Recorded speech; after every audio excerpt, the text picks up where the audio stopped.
প্রয়োজনীয় সাফাইয়ের অভাবে বেহাল অবস্থা দক্ষিণ দিনাজপুরের গঙ্গারামপুরের লাইফলাইন পুনর্ভবা নদী বক্ষে যত্রতত্র পড়ে রয়েছে ঠাকুরের কাঠামো সহ জঞ্জাল, ফলে দূষণ ছড়াচ্ছে নদীর জলে।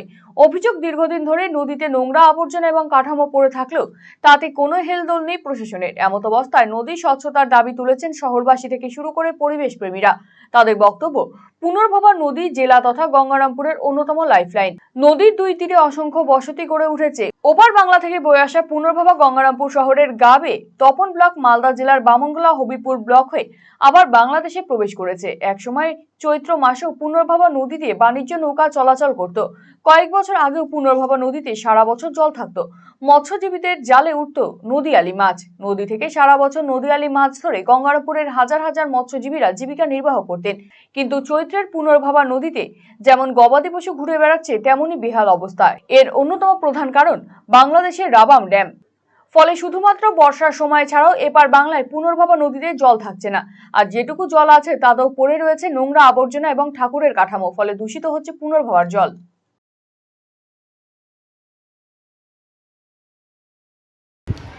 আমাদের পুনর্ভবা পরিবেশ প্রেমী সংগঠন আমরা 2018 সালে আমরা গড়ে তুলেছিলাম যে আমাদের যে প্রিয় নদী, যার উপরে আমরা ছোটোবেলা থেকে দেখে এসেছি, সেই নদীটা দূষিত হওয়ার জন্য আমরা এই নদীকে বাঁচানোর জন্য সংগঠনটা গড়ে তুলেছিলাম। আমাদের সংগঠনের পক্ষ থেকে আমরা সমস্ত ছাত্রছাত্রী, জনসাধারণ, শিক্ষকরা মিলে আমরা কয়েকবার নদী পরিষ্কার করেছিলাম। নদীর কাঠামো থেকে নোংরা যে আবর্জনা ফেলা হয় সেগুলো।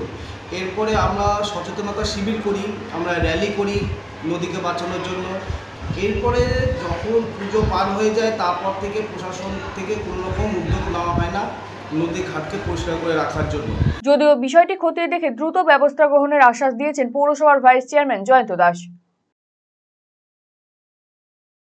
না, পুজোর সময় যে কাঠামোগুলো ওখানে বিসর্জন দেওয়া হতো, সেই কাঠামোগুলো আমরা তৎক্ষণাৎ আমাদের যে স্যানিটারি ডিপার্টমেন্ট আছে, স্যানিটারি ডিপার্টমেন্টের মাধ্যমে আমরা সেগুলো পাড়ে তুলে দিই এবং সেটা পরবর্তী পর্যায়ে অন্যত্র পাঠিয়ে দেওয়া হয়। আমার মনে হয় যে ছবিগুলো দেখানো হচ্ছে, এই ছবিগুলো হয়তো পরবর্তী পর্যায়ে এই কাঠামোগুলো পুজোর হয়তো সেখানে বিসর্জন দেওয়া হয়েছে। আমরা যেহেতু জানতে পারলাম যে সেখানে কাঠামোগুলো এখনও পড়ে আছে, পরবর্তী পর্যায়ে সেই কাঠামোগুলো দ্রুত আমরা সরিয়ে ফেলব।